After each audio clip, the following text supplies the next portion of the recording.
Good evening, welcome to a new video. I have to redo everything because first time I did it, my microphone disconnected, so I did the whole video for no reason. But as you guys know, I did some high leverage trades, and I did some walkthroughs on how you can do these high leverage trades yourself. The recent video I shared was basically doing the same thing. It was 2 hours of a very low balance account, doing very high leverage using the trading software. So I will be walking you through how you can do that yourself and which tables you will use for that. So from the bot tables that I've shared, from the agent tables that I shared, you want to go over to the manual tables and then basically go for the DCA strategies. So not the dynamic one, but the normal DCA strategies. From this one, you will require the long UI and short UI. Short Pong, basically all of these tables do the same thing. And how I like to use them is set active above and active below levels in order for these agents to activate upon. So let's just go over the agent tables quickly and let me show you how those look like. So for example, this is the long UI. You can see that, that it first starts with 10 agents that do not have a, so their entry ID does not have an dot extension, and the agents below it do have that. So long 6.1 is a child of long 6. Okay, so that's how you can basically find which agent is a child or what relationship they have. So for example, these first agents, they do not have a dot extension, so it's just long 1 up till 10, and then the sixth one has children.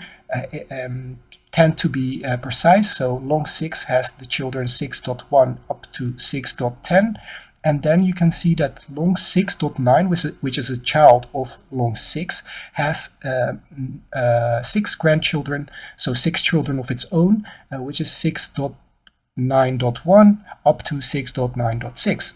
Okay, and here you can see long 10.1. Well, we know it's the child of long 10, so we can just look for long 10, which is the last agent here, and we know that these all are the children of long 10, and then we can see long 10.4 also has children, which is this particular one right here. So that's the relationship. But what does this relationship do? Well, it means that only after long 6 has entered his trade, then his children can start activating. Okay, so these children are, it's called like iceberging. These orders are hidden until the parent is in its trade. Okay, and the grandchildren are hidden until their parent is in its trade. Okay, so for example, if we're talking about taking a long, only if long 6 is in its long position and looking to take profit, then his children will start also looking for their entry. And how does this help us? So you can already see that from the last video, I have set an active below of 16,300. Let's quickly go over to the chart, and I have some mess here, which I will quickly get rid of. That was from the last video. You can see I have a yellow line here at 16,300. Let's say that this is our support level, and at this level I want to start dollar cost averaging. Okay, and so that's why I said to this long UI table that the parents are only active below 16,300. Why did I not put the same value in for the children? Well, because I already know that if the parent is not allowed to trade anywhere above 16,300, then the children are automatically also not able to trade above that price, okay, because they only come after the parent has entered its trade. Okay, so that's basically the reason why there is children, parent, and grandchildren, and why you will have to use the active below price and active above if you're trying to short. So for example, if we're trying to take a short, we want to do that at 16,900, just some random number for now, and you want to copy this over for all of the parents, so all of the, in this scenario, 11 parents. Okay, and then automatically the children can only do that trade after their parent has entered, so you're already good if it comes to that.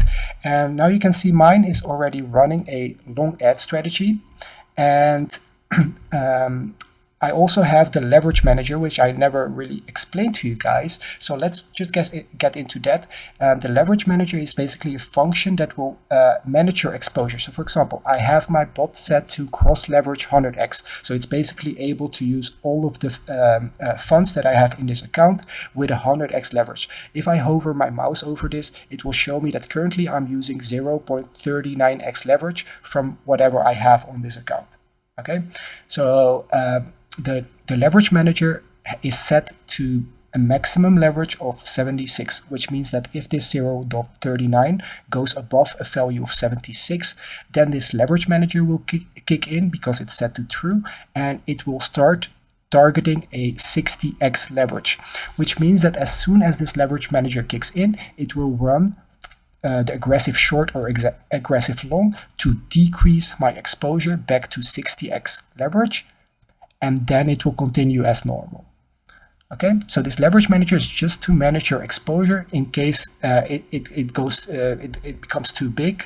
Let's just restart the bot for a second, and maybe we can just create a scenario where our exposure is indeed too big, and we can manage it using the leverage manager. Okay, I'm just restarting the bot so I can add more buys. So in the last video, I pretty much had a short from up here, I think, and I flipped that into a long. So now I will just restart this long and just try to build this long a little bit bigger. Let me see if the bot has loaded. Yep. Okay. And let's have a quick look at these aggressive long and short tables. So the aggressive long and short table all have $100 amounts for all the agents, but you can see that the offset is really, really small, and they have very low entry timeouts, which means that they will chase the price up very aggressively or chase the price down aggressively, depending on which of the two tables you are running, and they basically are very close to the to the actual price in the order book. Okay, so they're first in line pretty much always in the order book, which we'll see in a second when I start running it. So let's first start with running long at. Okay, so I was already running it, but now when you restart your bot, it will remove all of the old orders and it will start placing your new orders based on your settings. So let's take the bot in front of us. Okay.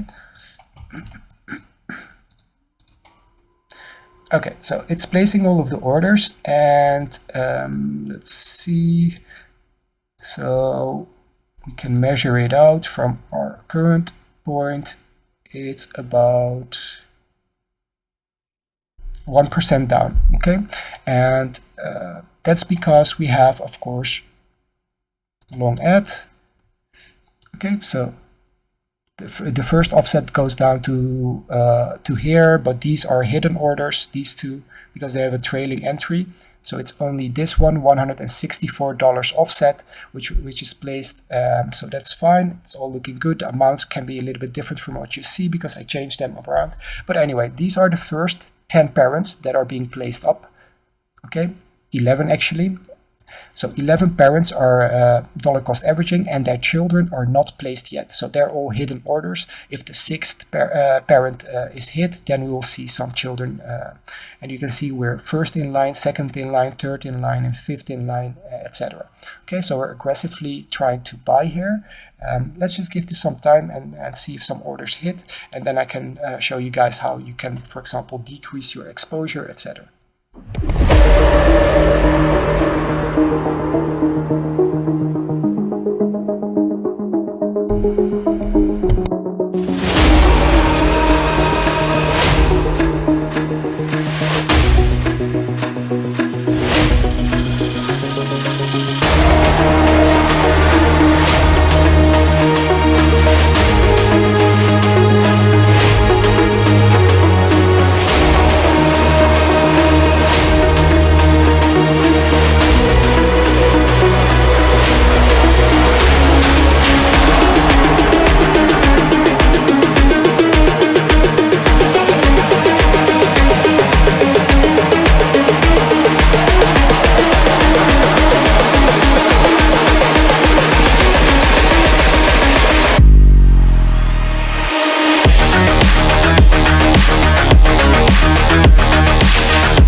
right, so since I have to keep this video a bit short, let's say that in this scenario we are expecting the price to go up aggressively, and instead of waiting for the price to decline, we're going to run the aggressive long in order to basically get in a long position.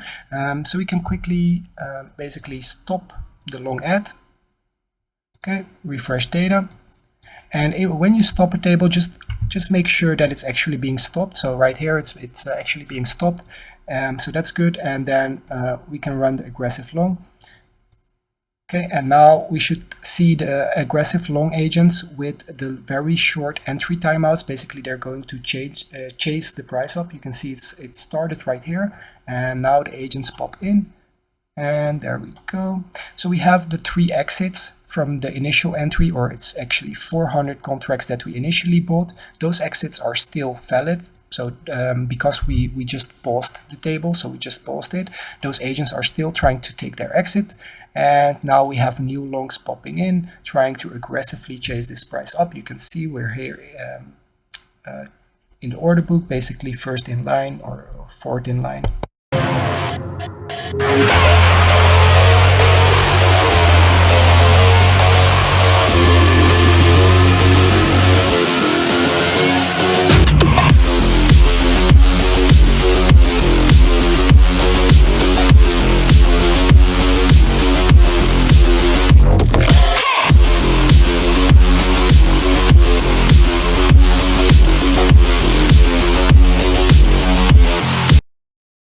Alright, so that's what we expected. Then we get a decline in price. So now we're in a position that we might want to manage. Okay, so so now you might want to decrease your exposure, and you can start the aggressive short tables again. But this is how you basically can play around with these tables. And the tables that I'm currently running do not have the active above and active below prices that we discussed actually implemented. So they're without active above and below prices, but this is the best practice. You set up your agents at your resistance. For example, the short UI is ready at resistance, and then you can just start the table. So you basically click the start button here. Okay, and then you won't see any agents trading because they will be waiting for this particular price to hit. And you do the same thing for the long UI. You basically set them to wait at this particular price. And then you could, for example, start the sideways table without any active above and below prices, and those amounts are a lot lower as well. But then you have your big support and resistances defended with your DCA tables. Okay, so that's, I think, the best way to use the bot, and it actually makes a lot of sense. You're going to contribute to the support at support levels, going to contribute to resistance at resistance levels, but with a very dynamic and good strategy for your entry without being too aggressive. Yeah, I hope you guys enjoyed this video, and let me know if there is any questions from here onwards. We can see we had a little bit of a retracement again. And yeah, you can also see how they're really aggressively chasing the price up. So even while we're basically gained the entire wick back in regards to price, we're still very aggressively chasing that price up, which can be good in cases like this. But for example, we could also just tell this table to stop chasing the price up. Okay, so we've taken our entry, we're fine with this entry. Okay, let me just refresh. And we can see that those agents are being removed. And now let's say I want to stick with this 936 contracts because I like the position. I don't want to already take everything out at these levels. Then I just restart my bot. Okay, restart my bot. I could also remove my orders just because it's so close to them, and quickly start the new bot up. Okay, and with the new bot, I want to set an active below of 16,400. So my dollar cost average will improve my entry. That's all I have to do. And then my resistance, I will set it at wherever I want to flip to a short. My entry looks good now. The bot has done the dollar cost averaging while I was showing you guys other things. So you can see that there is even when you're doing this manual trading, there is a lot of time for you to do other work, to focus on, for example, working on other tasks. That's a really good thing in my opinion. And yeah, if there is any questions, please post them in the Discord. As you guys can see, my new bot is loading up, and I can bring this here and basically start the long ad again, and my DCAing will start again. Okay, so starting long ad 3, here it's preparing the agents, but then within some seconds you have all of them being placed. Sometimes the rate limit for Bybit keeps us waiting a second, but yeah, you can see it's lightning fast, especially if your orders are being filled. You can see the counter order or the exit is placed within milliseconds, which is what you want to see right here. Let's see, there you go, right? It's literally milliseconds and you have 3 counter orders placed. And yeah, I think you guys get the point, and if there's any questions, like I said, feel free to ask them. I'll have to end the video here, and I'll see you guys in the next one. Join the Discord, the link will be in the description. If you're interested in trading software and automated trading, algorithmic trading, please join our Discord community. I think the software that we have created could be very beneficial to you guys. I'll see you guys in the next one. Bye-bye.